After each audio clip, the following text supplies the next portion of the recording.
July 8th, 2014. Belo Horizonte, Brazil. The Mineirão Stadium holds 58,000 people. Every single one of them came to watch Brazil win. None of them were prepared for what was about to happen. How does the greatest football nation on earth lose 7-1 on home soil? This is that story.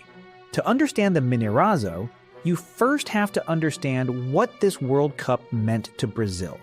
Not as a sporting event, as a spiritual obligation. 12 years had passed since Brazil last lifted the trophy, in Japan and South Korea in 2002. Now they were hosts. Home soil. 200 million people watching. The government had spent over $11 billion preparing the country. And there were protests. Millions in the streets. Inequality. Corruption. The cost of a dream a poor nation couldn't afford. The football team were asked to justify all of it. Neymar was 22 years old, wearing the number 10 shirt that once belonged to Pelé and Zico and Ronaldinho. He wasn't just a player, he was the weight of a nation's hope made flesh. Brazil had never lost a World Cup on home soil, and they were never supposed to start now. But cracks were forming before a ball was kicked in Belo Horizonte. In the quarter-final against Colombia, with 2 minutes left and Brazil through, it happened. Juan Zuniga's knee connected with Neymar's spine at speed. A fractured lumbar vertebra. Neymar stretchered off, telling his teammates he couldn't feel his legs. Brazil's captain, their attacking brain, their emotional core, gone. And then came the second blow.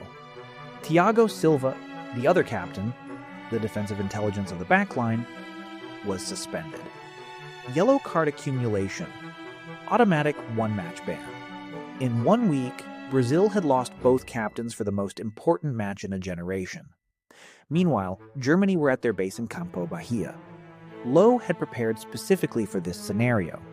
A Brazil without Thiago Silva.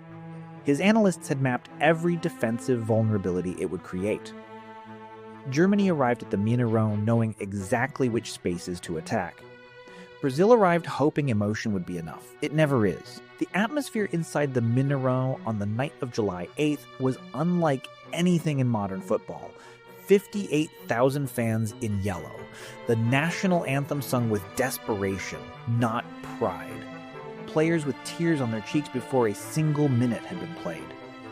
David Luiz held a framed photo of Neymar during the warm-up. Scolari had chosen to play emotionally rather than tactically.